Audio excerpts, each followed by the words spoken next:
They say every child born in this town had a record, a birth certificate, a name, a trace of proof that they ever existed. Every child, except the 12 Follings. No one remembers when they arrived.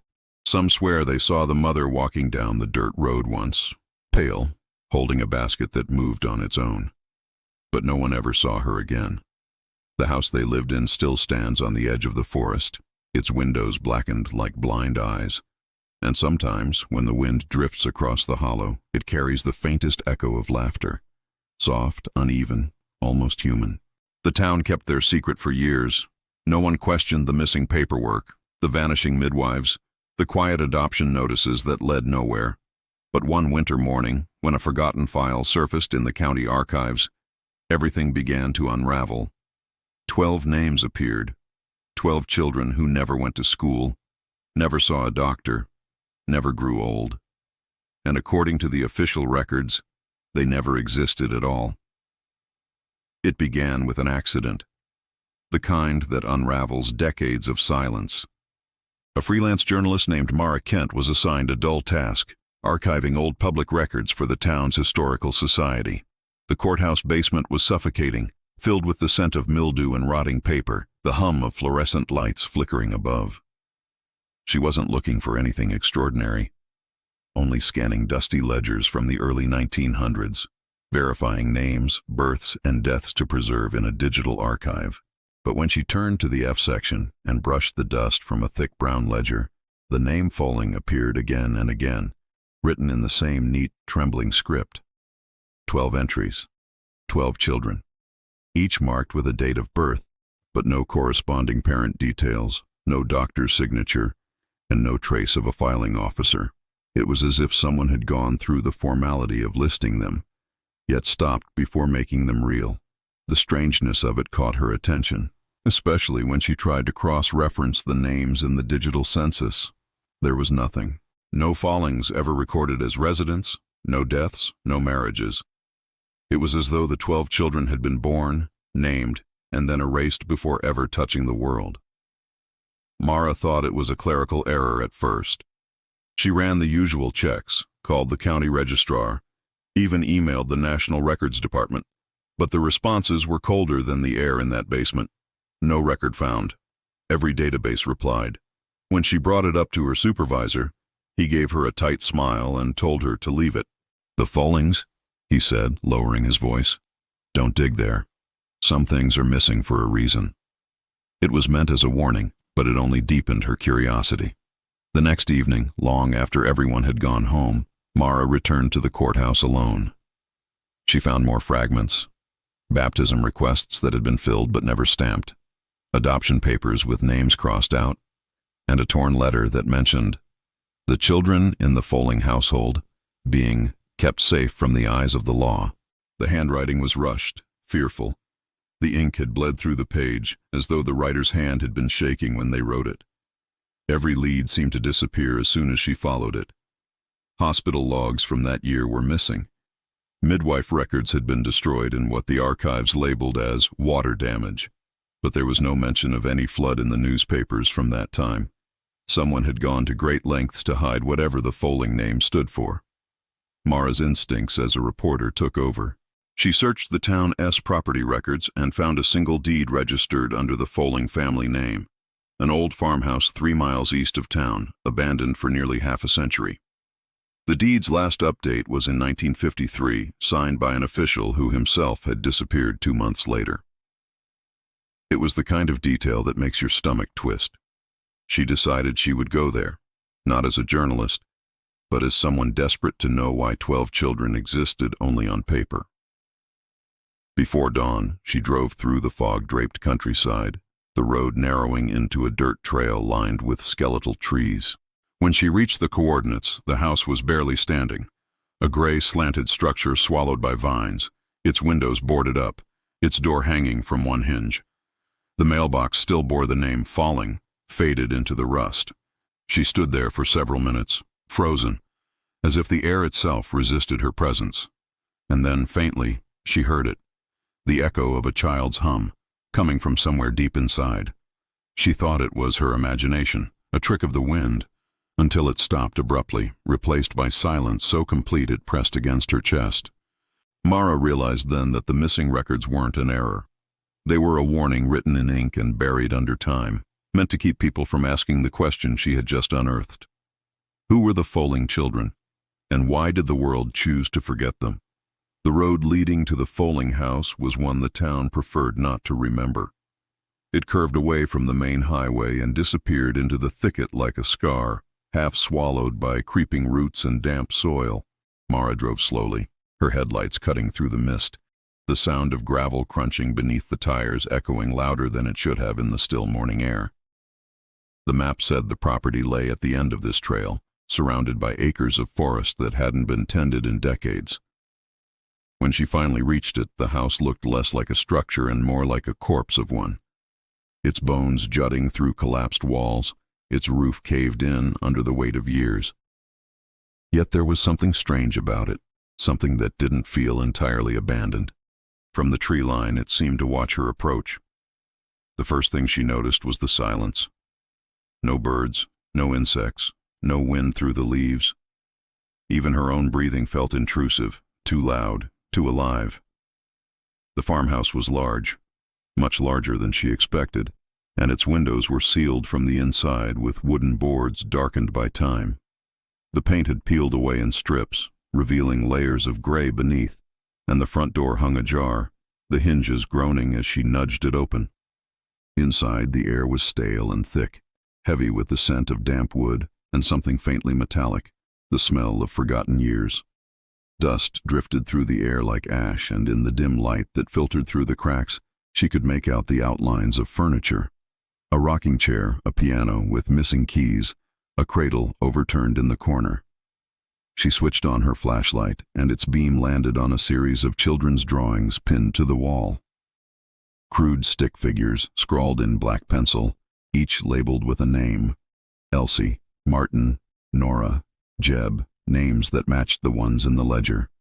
Some of the drawings had been scratched out violently, others layered over with more frantic lines, as if a child had tried to erase their own face.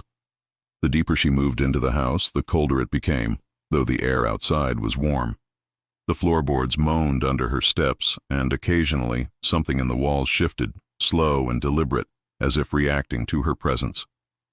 In what appeared to be the living room, she found a long, faded couch covered in a plastic sheet, and behind it, a family photograph still hanging, the frame crooked. The image was almost gone, eaten away by mold and moisture, but the faint outlines of people remained. A tall figure that might have been the father, a woman beside him, and a cluster of small shapes surrounding them. 12, maybe more.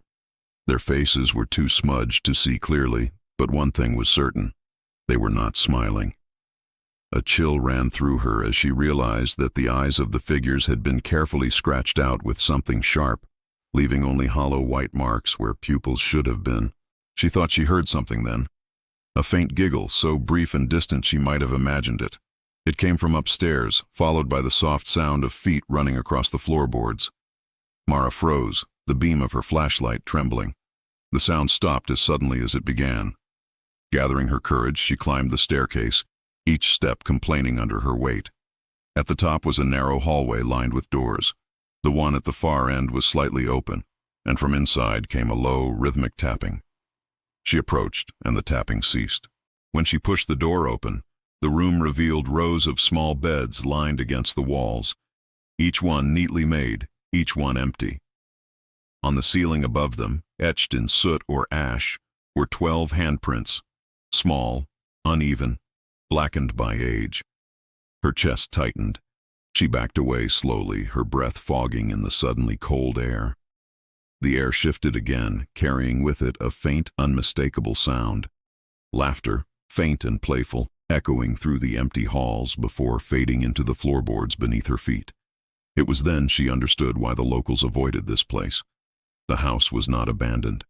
It was waiting, still echoing with the traces of those who were never meant to exist, their voices stitched into its walls, their presence refusing to fade. By the time Mara returned from the Folling House, she carried with her not just the scent of mold and decay, but the weight of something unfinished, a truth that seemed to resist being uncovered. She spent the next few days gathering stories from the locals, though most doors closed the moment she mentioned the name. In the nearby town of Briar's Hollow, the Follings were spoken of only in whispers, a name left to rot like the house itself. But as Mara pressed further, she began hearing fragments, pieces of rumor too consistent to be coincidence. The Follings, they said, had been known for their generosity. They took in children who had nowhere else to go, or so the story went. Orphans, abandoned infants, the unwanted. But the details never lined up. No one remembered seeing the children arrive. No records showed any adoption filings. It was as though these children had materialized inside that house, and the townspeople had simply chosen not to ask where they came from.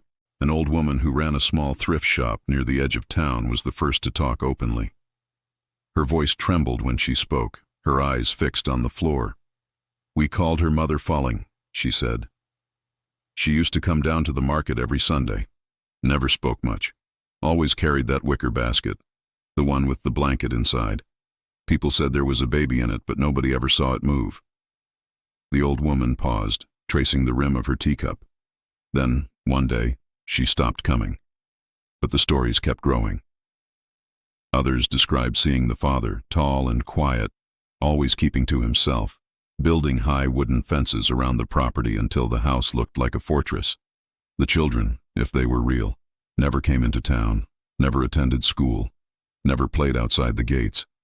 Yet, sometimes at night, faint lantern light flickered behind the upper windows, and neighbors heard lullabies carried through the trees, sung in a language no one recognized. Mara pieced together a timeline from these accounts.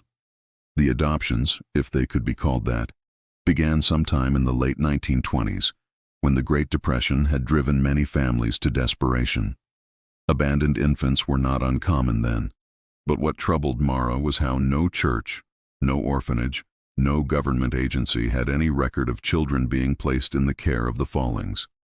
She managed to find one faded newspaper clipping in the town archives, dated 1932, describing a charity event hosted by Mrs. Folling and her 12 adopted darlings. The photograph that accompanied it was almost illegible, a blur of pale faces under the caption, "A home of hope in hard times." Yet even in the blurred image, Mara noticed something unsettling. The way all 12 children seemed to stand perfectly still, their posture identical, their expressions blank, as though they had been posed by someone who didn't understand what normal children looked like. When Mara showed the clipping to a retired pastor who had once served in Briar's Hollow, his expression hardened. He refused to speak at first, then muttered under his breath, "They weren't from around here." His hand shook as he reached for a cigarette. People thought they were helping orphans, but those weren't adoptions. They were collections.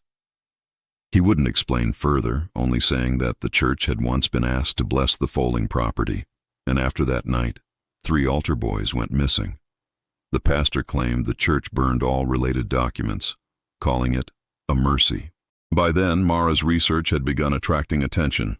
2 anonymous calls warned her to stop digging, their voices low, distorted, almost mechanical. Yet her determination only deepened. The truth was beginning to take shape.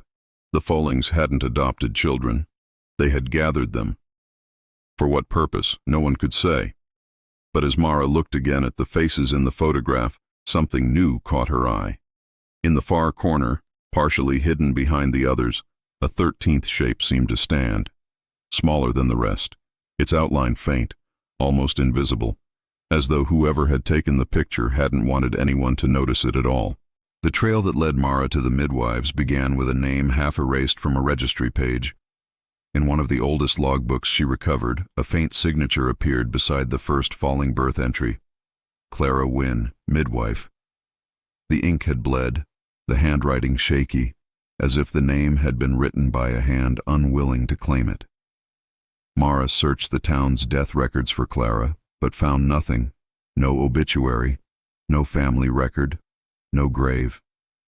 She extended her search to neighboring counties, uncovering 3 more midwives from the same period whose names appeared in scattered birth records for other Folling children. Each time, The pattern repeated itself: a recorded delivery, an unfiled certificate, and a disappearance soon after.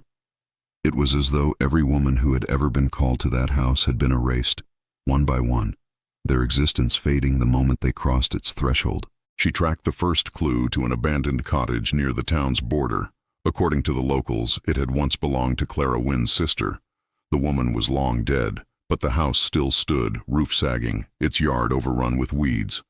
Inside, Mara found fragments of a life hurriedly left behind: a wooden crib, stacks of yellowed letters, a medical kit missing most of its instruments. Among the papers, she discovered a torn envelope addressed to Clara from an unnamed sender. The message inside was brief and unsettling. "They won't let them be born right. Don't go back there." The ink had faded to brown, but the dread behind those words felt fresh. The deeper she dug, the more the stories began to overlap. An old clerk remembered his grandmother speaking of a woman who'd come to town covered in blood, trembling, insisting she'd delivered something that wasn't human.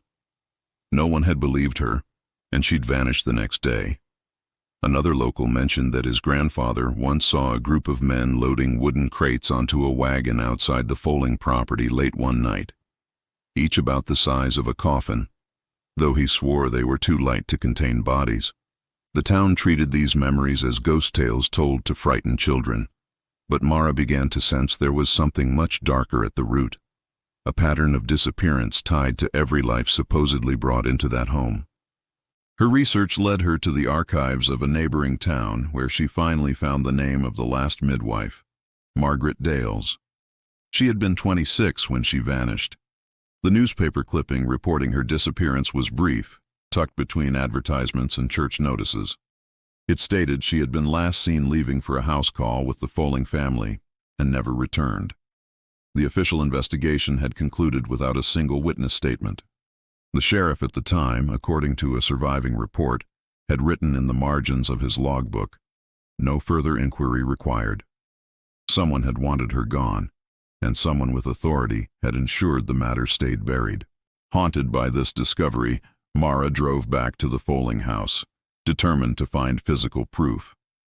As she explored what remained of the cellar, she noticed faint marks on the concrete, circular impressions, evenly spaced, as if heavy metal basins had once stood there. A single rusted instrument lay in the dirt, resembling an old birthing clamp. When she lifted it, something clattered out: a locket, small and tarnished, its chain tangled with hair. Inside, behind cracked glass, was a photograph of a young woman in a nurse's uniform. The name etched faintly on the back read M. Dales. Mara's pulse quickened as she realized she was holding the first piece of evidence tying one of the missing midwives directly to this place. That night, back in her motel room, Mara couldn't sleep. She kept replaying the stories in her head: women vanishing after bringing life into the world, their names fading from history, their work never acknowledged. It was as if the Follings had needed them, used them, and then discarded them to preserve a secret too monstrous to leave witnesses. She thought of the voice that had warned Clara in that letter: "They won't let them be born right." The words echoed in her mind, chilling her to the bone. Whatever had been born inside that farmhouse, it wasn't meant to exist, and the women who saw it had paid with their lives. The photograph surfaced on a rainy afternoon, hidden among a stack of forgotten evidence boxes in the basement of the old county museum. Mara had been granted temporary access to the archives, hoping to find visual records of the Folling property, or any documentation to verify the family's existence. Most of the boxes were filled with dull town event photographs and newspaper clippings, but one envelope stood out. It was unmarked, its paper yellowed and fragile, sealed with a single strip of discolored tape. Inside, wrapped in tissue paper, was a faded black and white photograph mounted on brittle cardstock. 12 children stood in front of the Folling farmhouse, dressed in identical white clothing, their posture unnaturally rigid, their hands clasped in front of them. A woman stood behind them, her face turned slightly away from the camera, her arm resting on the shoulder of the smallest child. At first glance, it seemed like a simple family portrait, but as Mara held the photo under the dim light, the details began to disturb her. Every child's face was slightly blurred, not from motion, but from something else, a distortion, as if the camera had refused to focus on them. Their outlines bled faintly into the background, their eyes pale and unfocused, giving the impression that they were there and not there at the same time. The longer Mara looked, the more the image seemed to change. Shadows deepened around the edges of the frame, and faint lines appeared near the woman's feet. 12 faint shapes that resembled small footprints in the dirt. The photograph carried a faint, unpleasant smell of chemicals and something older, like mold, mixed with the iron scent of dried blood. On the back, in faint pencil, someone had written only one line: "The Folling Children, 1934. None registered." The handwriting matched the same trembling script from the birth ledgers Mara had found weeks earlier. Whoever had written those records had also handled this photograph. She took the photo to a local historian for examination. The woman examined it under magnification and frowned. The texture of the paper, she said, was unusual. A composite used briefly in the 1930s for medical imaging, not standard photography. That alone made the picture suspect. But when the historian increased the exposure under a scanning lamp, something even stranger emerged. Behind the 12 children, faintly visible in the shadows, was another figure, taller than the woman, nearly blending into the dark wall of the house. Its head was turned directly toward the camera, though its features were almost erased, leaving only 2 pale voids where eyes should have been. Mara felt her stomach twist as she realized what she was seeing. The 13th figure matched none of the known names.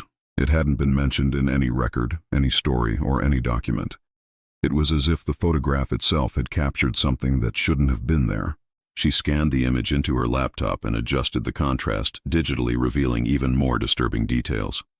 The shadows of hands resting on the children's shoulders that didn't belong to the adults in frame. The faint outline of a door behind them, slightly open, leading into darkness. As word of her discovery spread among the small circle of local researchers, one of them came forward with an unsettling story.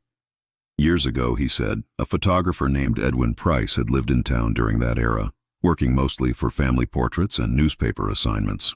Price had vanished in 1935, leaving behind a dark room filled with unfinished prints and exposed film. Some of the negatives had been confiscated by the authorities and locked away, marked as restricted materials. The historian believed Mara's photo might have been one of Price's. According to an old police report, Price had written a note before disappearing. "They wouldn't stay still. The camera knows they don't belong here." That night, as Mara studied the scanned image again, she noticed something she hadn't before. When she zoomed in on the eyes of the faint figure in the background, the pixelation gave way to faint streaks that looked like scratches. But the scratches weren't random. They formed letters.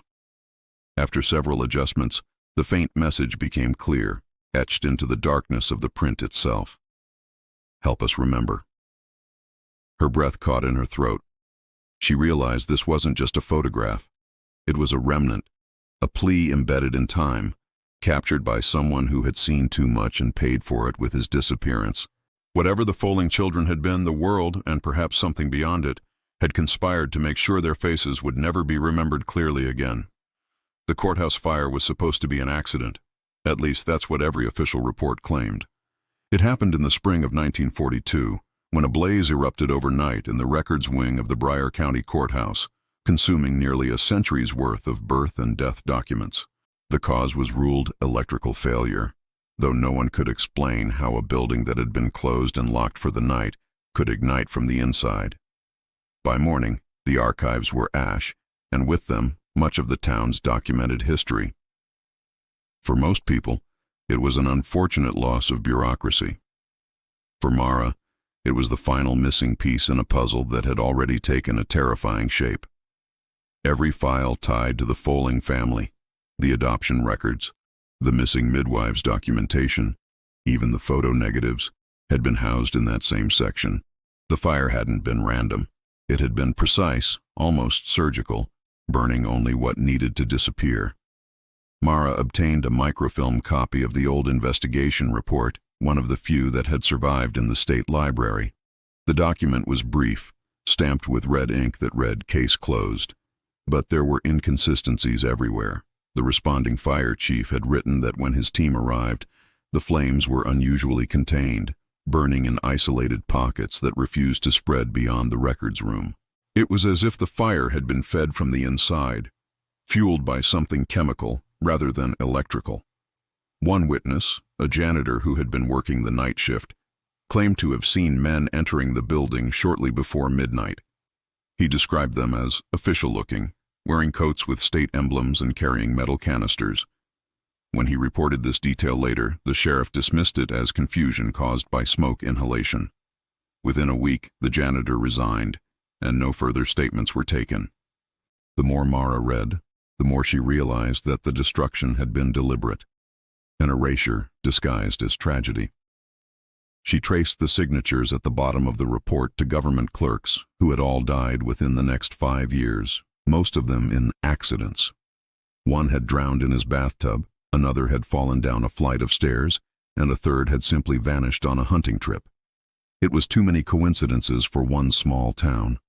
Mara began to wonder who could have the power to rewrite local history so thoroughly.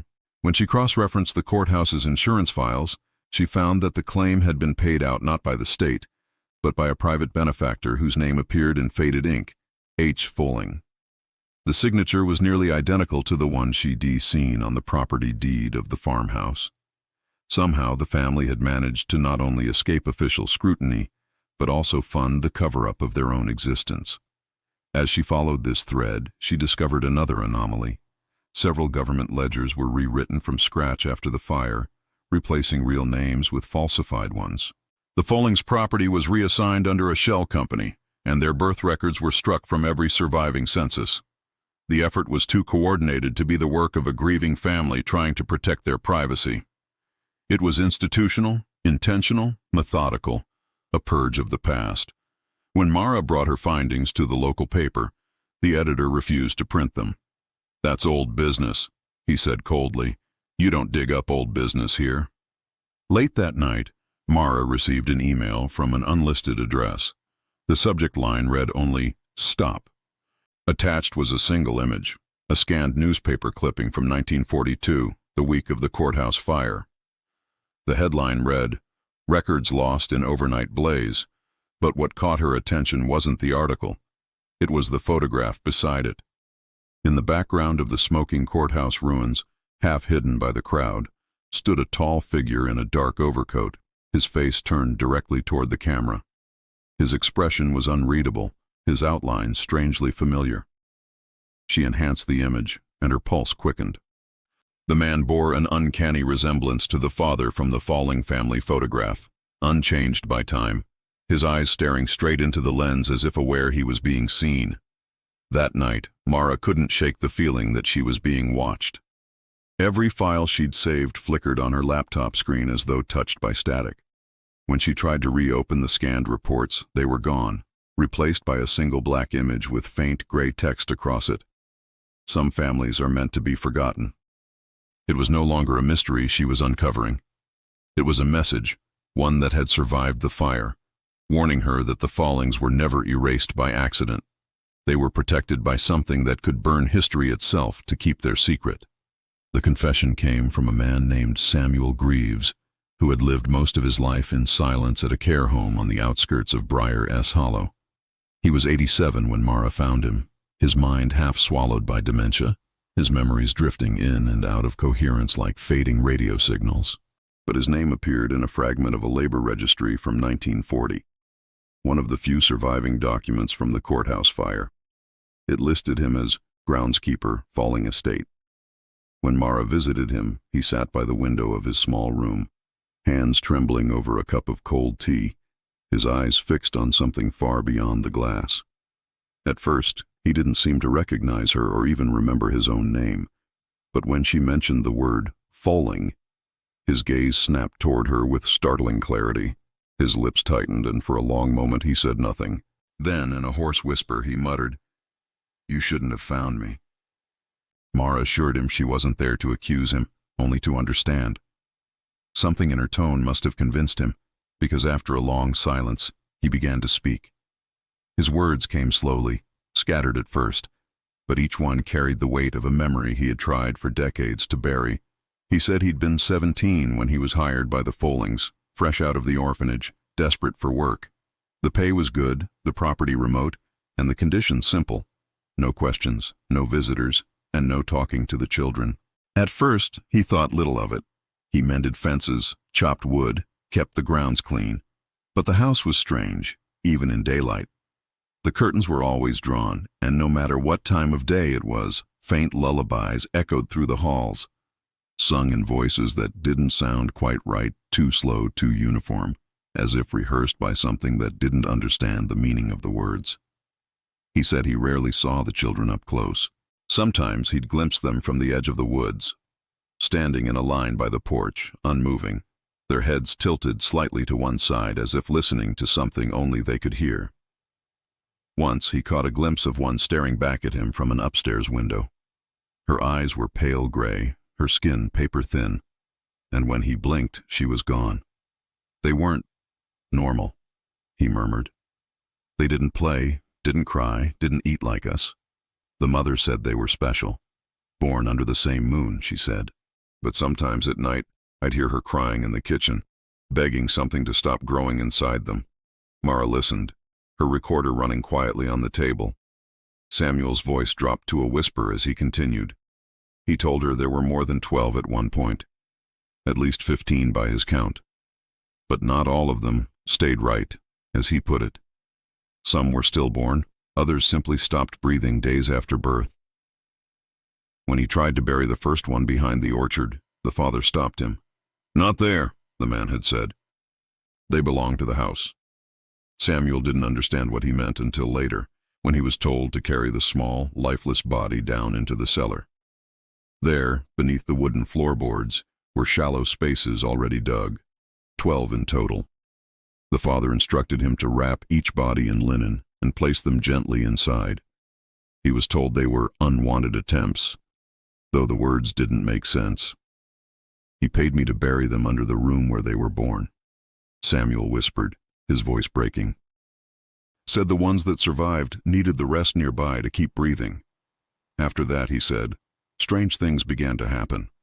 The house grew colder, and the air filled with whispers that seemed to come from the ground itself. The surviving children started appearing in pairs, wearing the same clothes, moving the same way, speaking in unison. Samuel's nerves frayed until one night, he ran. He didn't take money, didn't tell anyone. He said when he reached town, the sheriff refused to believe him. Days later, a fire consumed the county records, and the Follings vanished as if they had never existed. Mara watched him struggle to breathe, his frail hands clutching hers as if afraid of being pulled back into that memory. Before she left, he said one final thing, his voice trembling. Don't go back to that house. I buried 12, but I heard 13 crying. When Mara returned to the ruins of the Folling estate for the last time, the forest was unnaturally still. The path that once led to the main gate had nearly disappeared beneath years of tangled roots and decayed leaves, but she followed it by instinct, guided by the faint memory of the map Samuel Greaves had drawn for her on the back of a napkin. The house itself stood like a skeleton of its former self, its roof half collapsed, its walls blackened by mold and time. Windows gaped open like hollow eyes, and the air reeked of damp rot and something else, something faintly metallic, like rust and old blood. Mara had spent months chasing the story, uncovering fragments of birth records, adoption forms, and witness accounts that made less sense the closer they came to the truth. But here, standing at the doorstep of the decayed mansion, she realized that the truth was not something meant to be understood. It was something meant to be left alone. Still, she couldn't stop herself. Her flashlight beam sliced through the dust-filled air as she stepped into what remained of the main hall. The faded wallpaper still carried faint patterns of vines and birds, though both seemed twisted now, curling into unnatural shapes. The silence was suffocating, broken only by the soft drip of water somewhere deep inside the house. She found the cellar door just as Samuel had described, hidden behind a collapsed cabinet near the kitchen. The hinges creaked when she pulled it open, revealing a narrow staircase that descended into blackness. She hesitated only a moment before stepping down, the air growing colder with each breath. At the bottom she found the cellar floor uneven, covered in a thin layer of damp soil. Her light flickered over wooden beams and broken jars until it caught something pale sticking out from the dirt, a piece of linen, frayed and discolored with age. Her heart pounded. She brushed the soil away carefully, revealing what looked like a small hand, brittle and gray. She staggered back, her breath catching in her throat, but before she could turn, something behind her creaked, slow, deliberate. It was the sound of a floorboard shifting under weight. Mara froze, her flashlight trembling. The air grew heavier, thick with a whispering that seemed to seep from the walls themselves. The voices were faint at first, layered, like a dozen children murmuring the same phrase over and over. Then she realized it was her name. Mara, Mara. The sound came from everywhere, from below, from above, from inside her own skull. Her light began to flicker uncontrollably, flashing in short bursts, and in those bursts she saw things she could not unsee. Faces in the dirt, eyes open, lips moving, tiny hands reaching upward through the soil as if trying to crawl toward her. The temperature plummeted. Her breath came out in visible clouds. She stumbled backward toward the stairs, but the cellar door above had shut itself. She slammed her shoulder against it, panic surging through her veins. Then, beneath the whispers, she heard something else. A lullaby. The same one Samuel had described, slow and hollow, sung in perfect unison. It was coming from the far corner of the cellar, where the soil bulged slightly, as if something beneath was breathing. Mara's flashlight died completely. For several seconds there was only darkness. Then a faint light glowed from beneath the ground, pale and pulsing. The voices stopped. The silence that followed was worse than any sound. She turned, and just as her eyes adjusted to the faint glow, she saw them. 12 small figures standing in a circle, their faces expressionless, their eyes reflecting that ghostly light. Behind them, half buried in the soil, something larger stirred, something that moved like it was made of all of them. Limbs and faces merged together in impossible ways. A single, rasping breath filled the room. Mara screamed, scrambling for the stairs, clawing at the door until it gave way. She burst into the open air, stumbling into the woods as dawn began to break. When she turned back, the house was silent again, as if it had swallowed itself whole. Days later, when rescuers arrived, they found her camera and recorder outside the ruins. The last file ended abruptly with her voice whispering, "They were never adopted. They were made." The footage showed a faint figure watching from the trees, motionless, as if waiting. No one knows what happened to Mara after that night. Some say she vanished into the woods. Others claim she still calls out from beneath the cellar floor, warning anyone who dares to enter. The Folling estate remains sealed off, but locals swear they still hear a lullaby drifting through the fog on cold nights, 12 voices in harmony, and one more joining in, a 13th echo that doesn't stop until dawn. So if you want to uncover what lies beneath, like, comment, and subscribe.